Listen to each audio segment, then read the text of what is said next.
Tu as envie de parler manga? Tu as envie de découvrir les achats manga du mois d'octobre? Eh ben, rendez-vous après le générique.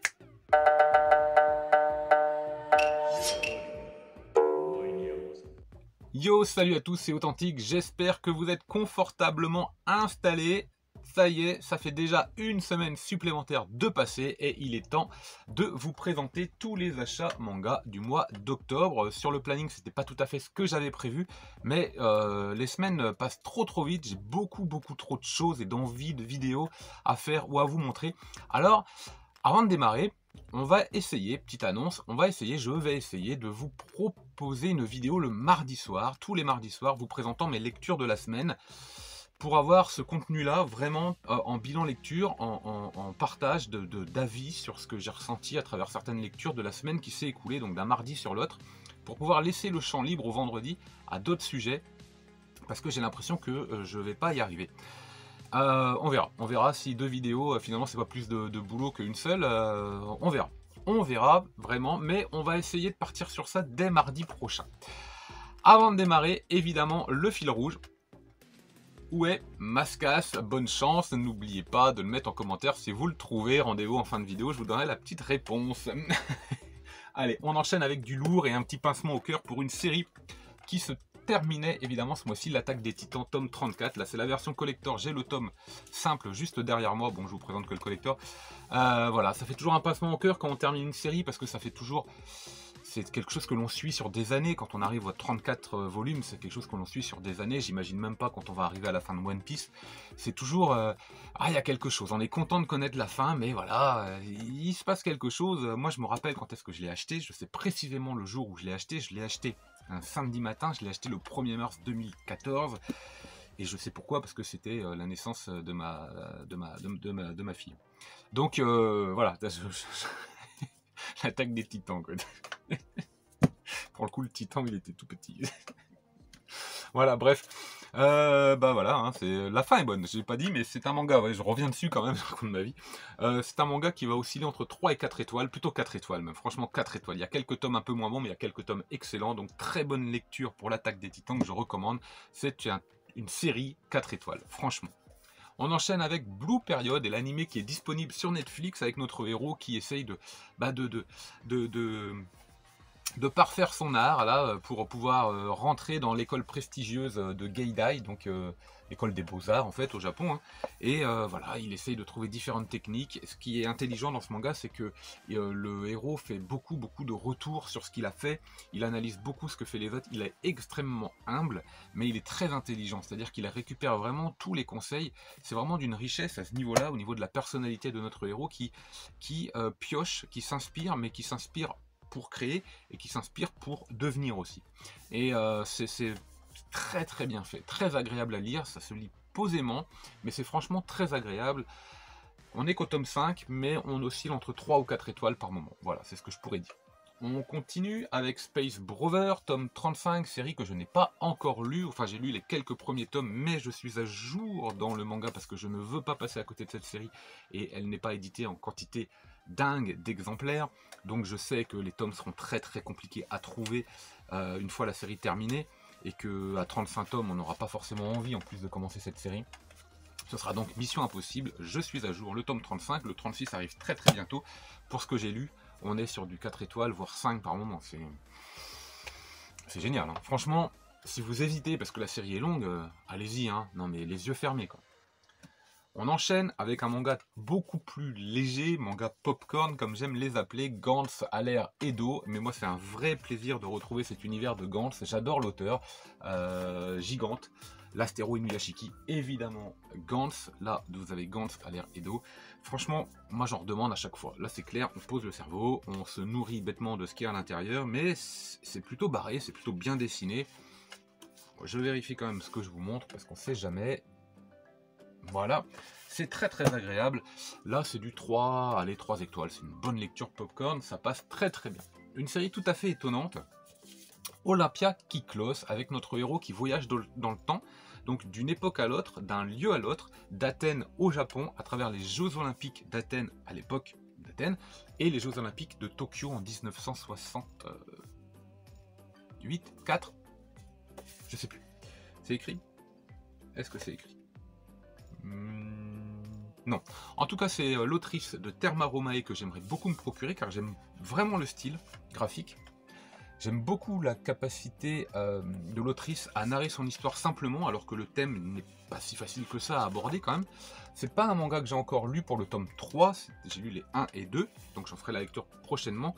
Mais là, on peut osciller facilement entre 3 et 4 étoiles. Alors, c'est pas toujours pour les mêmes raisons que je mets 4 étoiles, par exemple l'Attaque des Titans, et ça, c'est pas pour les mêmes raisons, évidemment, parce que ce sont pas les mêmes mangas, c'est pas le même genre, c'est pas la même approche, mais ça les vaut franchement. On enchaîne avec, alors là il y en a 4 d'un coup parce que j'ai mis la main sur de l'occasion. Donc il y a du neuf et de l'occasion sur l'homme qui tua Nobunaga 1, 2, 3 et 4. Est-ce que c'est dans cet ordre? Peut-être, très probable. Voilà. Ah non, ça c'est le 2, ça doit être le 1. 1, 2, 3, 4. J'ai pas commencé la lecture, mais c'est une série que je voulais faire. Et dans la mesure où j'ai mis la main sur de l'occasion, bah, je suis pas passé à côté. Voilà, c'est... Des fois, c'est pas prévu, mais hop, il faut les choper au bon moment, quoi. On enchaîne avec un maître, évidemment, du manga, avec une référence absolue. Si vous aimez le manga, si vous avez envie de découvrir le manga, Naoki Urasawa est peut-être une porte d'entrée idéale. Peut-être pas si vous avez entre 8 et 10 ans, mais bon. Si vous avez envie de découvrir un nouveau genre littéraire, par exemple, et que vous connaissez pas le manga, ouais, Naoki Urasawa... Franchement, c'est bon, déjà son trait il est reconnaissable, il est incroyable. N'importe laquelle de ses œuvres, on est sur du 4 ou 5 étoiles. Asadora pour l'instant on est qu'au tome 5, donc je dirais 4. On verra le final, mais Monster, 20th Century Boy, Happy, Yawara, Pluto, enfin Billy Bat, peut-être un peu moins bon, et encore. Franchement, c'est un pur régal. Naoki Urasawa, c'est à avoir dans sa mangatech. Au moins une série, au moins une de ses œuvres. Découvrez absolument du Naoki Urasawa. Si c'est pas déjà fait, ce serait une erreur. On enchaîne avec un autre manga popcorn qui assume complètement son genre de Battle Royale football égoïste, avec des traits relativement violents, incisifs. Ça, c'est 3 étoiles facilement. C'est un manga que j'apprécie. Alors lui, il est assez clivant. On va aimer ou on va pas aimer par rapport à ce qu'il dégage d'image de fair play, d'image d'éthique sportive et tout. Mais il s'en affranchit. Je pense qu'il s'en fout royalement en fait. Et ça marche très très bien. Moi, j'aime beaucoup ce manga. Il est évidemment décalé, hein. Il est à prendre évidemment avec légèreté, comme pas mal d'autres mangas de toute façon. Et non, ça marche très très bien. Franchement, j'apprécie beaucoup beaucoup. On enchaîne avec un tome que je n'ai pas encore lu. Je n'ai pas lu le tome 10 et je n'ai pas lu le tome 11 parce que de temps en temps, j'aime beaucoup faire une petite pause pour pouvoir lire 2, 3 tomes d'un coup et me remettre complètement dans la série, me faire une idée globale à la lecture pour me dire tiens, parce que ça arrive qu'un tome soit pas satisfaisant et pour peu que le tome suivant sorte 2-3 mois plus tard, bah voilà, on sait plus trop quoi, on sait plus trop. Et là, Jujutsu Kaisen, comme j'ai bien aimé les tomes 7, 8, 9, alors que les premiers je les trouvais un peu mous, et ben j'ai décidé d'en laisser passer 2-3 tomes pour pouvoir me faire une opinion globale à la lecture, prendre beaucoup plus de plaisir à la lecture de 2-3 tomes. Je pense que vous voyez un petit peu ce que je veux dire. C'est un manga 3 étoiles globalement pour l'instant. C'est pas exceptionnel, mais c'est bon, ça reste bon. Un manga 4 étoiles là, The Killer Inside. Alors pour l'instant c'est 4 étoiles, mais on va attendre la fin, parce que c'est un manga avec notre héros, c'est un thriller, c'est une enquête, avec notre héros et son dédoublement de personnalité. Est-il bon, est-il mauvais? Qu'est-ce qui se passe pendant ces blackouts? Qui devient-il ou que devient-il? On ne sait pas trop qu'est-ce qui se passe. Je n'en dirai pas plus en tout cas. Le psychopathe qui sommeille en moi. Voilà, 3 petits points. Et quoi? C'est un manga qui devra être évalué dans son intégralité, parce que c'est un manga qui nécessite d'avoir une fin. SNK, les gros shonen, tout ça, peuvent tendre, même si c'est pas forcément le cas, attention, j'ai rien dit, mais peuvent tendre vers des fins plus ouvertes, plus légères, comme le dernier tome de Dragon Ball, parce que c'est pas la finalité du manga d'avoir une fin. Voilà. Mais ce genre de manga-là, oui. Un petit peu comme pour le bateau de Thésée, un petit peu comme pour My Home Hero qui doit être. Voilà. Ce sont des mangas un petit peu comme pour 17 ans, une chronique de mal, dont on attend impatiemment le tome 4. Encore reporté, mais bon, c'est pas grave, il va arriver. Voilà, ce sont des mangas qui ont besoin d'avoir une fin pour être vraiment bons. Sinon, ça fait un soufflet, ça tombe terminé. Donc non. On enchaîne avec évidemment un manga culte, Demon Slayer. Alors là, j'ai arrêté la lecture depuis le tome 18, donc ça fait 2 tomes que j'arrête parce que je vais aller jusqu'au bout, tome 23, et je vais tout lire d'un coup. Voilà, donc c'est assumé, ça c'est du 4 étoiles. Je ne vous en parlerai pas, mais est-ce que j'ai vraiment besoin de vous montrer les dessins de Démon? Non, j'ai même pas envie de regarder. Est-ce que j'ai... Non, je vous montre pas, vous connaissez. Voilà, l'idée c'est d'aller jusqu'au bout, tome 18 à 23, parce que je crois qu'il y en a 23. et ben voilà, je lirai tout d'un coup. Ensuite, on continue avec un manga assez étonnant sur les paris, jeux d'argent à l'école. C'est plutôt sympa avec des jeux ingénieux, Gambling School. C'est bien dessiné, c'est agréable à lire, c'est assez étonnant au niveau de l'ingéniosité des jeux. L'animé, j'avais passé un très très bon moment, ça fait partie des rares mangas où j'ai vu l'animé avant de prendre le manga. Mais l'animé m'avait tellement plu que j'avais cédé et que j'avais pris le manga, je ne regrette pas, et j'avais fait la même chose avec Prison School. Voilà, c'est des animés que j'ai découverts sur Netflix, et c'est pour ça que j'ai les mangas. C'est rare, c'est vraiment rare, ces deux séries comme ça, il ne doit pas y en avoir beaucoup d'autres, franchement. On enchaîne avec un manga 3 étoiles pour Gambling School. Très étonnant, ce sera une lecture, 4 étoiles, très bonne lecture avec A Journey Beyond Even tome 5. Voilà un manga que je place directement au haut de ma palle quand je les achète, un petit peu comme pour Gantz Edo. Franchement, c'est étonnant. Alors c'est assez simple de trait par moment. Là c'est riche, là c'est pas mal. Double page avec du décor et tout. Des fois c'est un peu plus blanc. Un peu plus blanc. Ce tome là peut-être un peu moins. Mais par moments c'est un peu bon. En tout cas, l'univers est hostile, il est dangereux, l'ambiance est beaucoup plus sérieuse et adulte que les traits ne le laissent croire, surtout au niveau des covers. Voilà, ces personnages sont beaucoup plus matures et adultes qu'on a l'impression qu'ils le sont. C'est ce qui permet aussi d'avoir des situations et des contextes beaucoup plus durs à vivre pour eux et des choses beaucoup plus sèches à regarder au niveau du trait. Et franchement, c'est étonnant. Moi, je mets 4 étoiles et je me demande vers quoi on va aller. C'est une excellente surprise pour cette année, pour les mangas découverts cette année. On en fera un petit bilan très bientôt parce que la fin d'année arrive. Voilà, 4 étoiles. On enchaîne avec une nouvelle série. Je voulais absolument mettre la main sur la cover réversible avant que il ne soit disponible que la cover en version originale, parce que je pense que ça va être le cas. Je voulais vraiment mettre la main sur ce jaune. Je la trouve assez rigolote. The Fable ou The Fable avec ce Yakuza qui essaye de passer un an normalement sans rien. C'est très drôle. Franchement, j'ai adoré, je me suis régalé à la lecture de ce tome 1, et a priori c'est encore mieux après. Mais moi j'ai adoré, c'est 4 étoiles, et je pense que je vais acquérir très rapidement les autres tomes et les mettre tout en haut de la lecture pour pouvoir lire très vite. Mais je vous en parle pas trop parce que là c'est un petit peu du gag manga, ce serait un peu vous divulgacher le plaisir de découvrir cette série que je recommande quand même. C'est un petit peu décalé, c'est frais, c'est bien dessiné, Ouais, c'est un style particulier, moi je trouve ça c'est sympathique en fait. Voilà, l'ambiance elle est bien dégagée, ça c'est plutôt pas mal. En tout cas, voilà, très bon tome. Ensuite, un manga beaucoup plus lourd de sens sur la place de la femme. C'était le dernier tome de En proie au silence, avec donc la place de la femme dans la société japonaise, dans le monde du travail, et la perception qu'on peut avoir d'elle, que les hommes peuvent avoir d'elle. C'est très violent, avec un niveau très élevé de violence, que ce soit psychologique, verbal, physique. Je recommande fortement, mais franchement, waouh, voilà, waouh. On continue avec un one-shot très tranquille, très doux, très sympa. Elle et son chat. Je crois qu'on a l'autrice de Blue Period dedans. Oh oui, mais c'est sûr maintenant que je vois le trait. Voilà.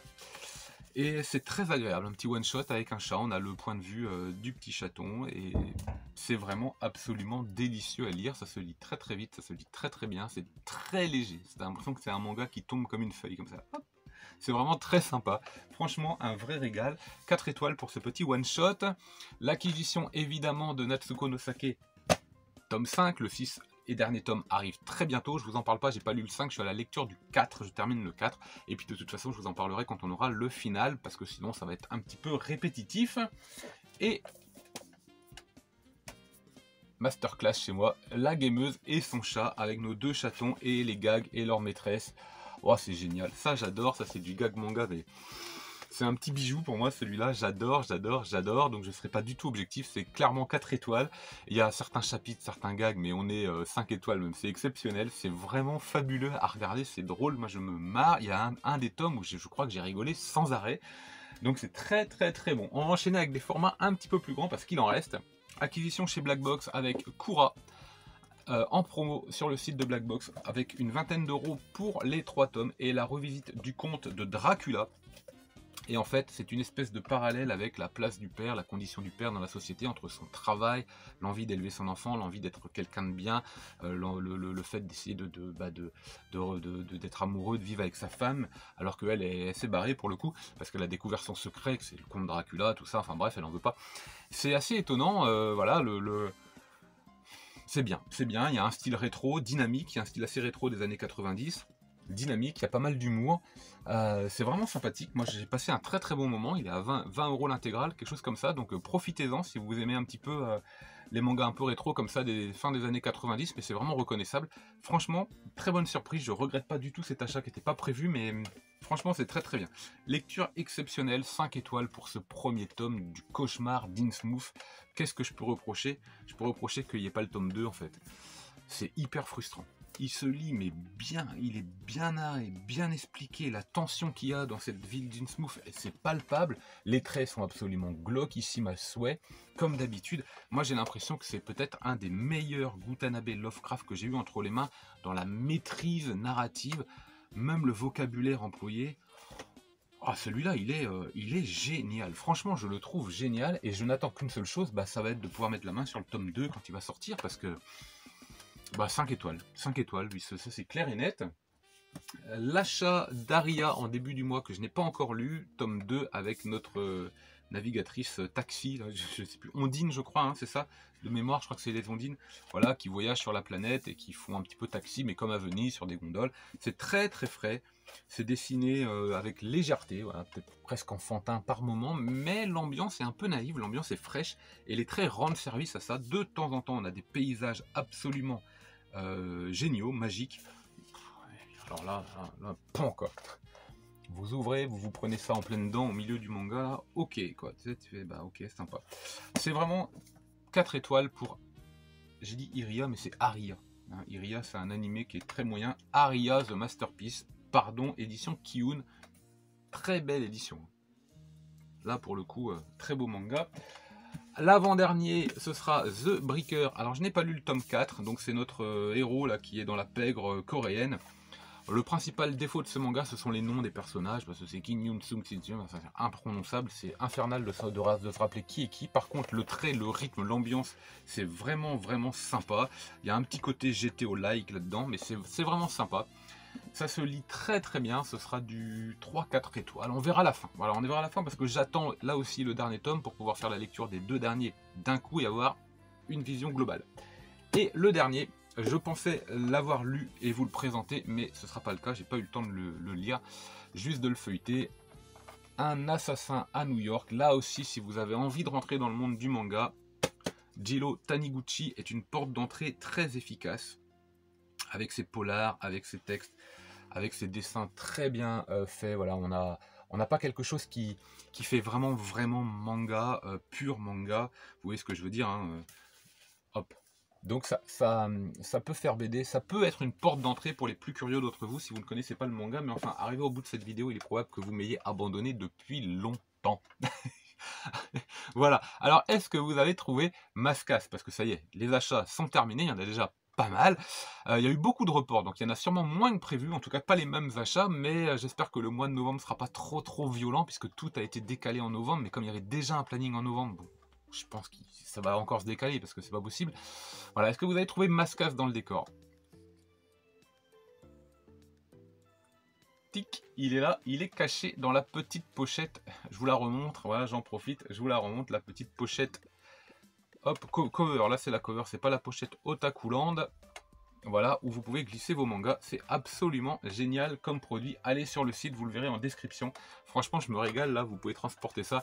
Absolument incroyable. C'est top, petit cadeau pour la fin de l'année. Allez, il va être temps de nous quitter. Je vous donne rendez-vous mardi prochain pour les lectures de la semaine. Voilà, si tout va bien.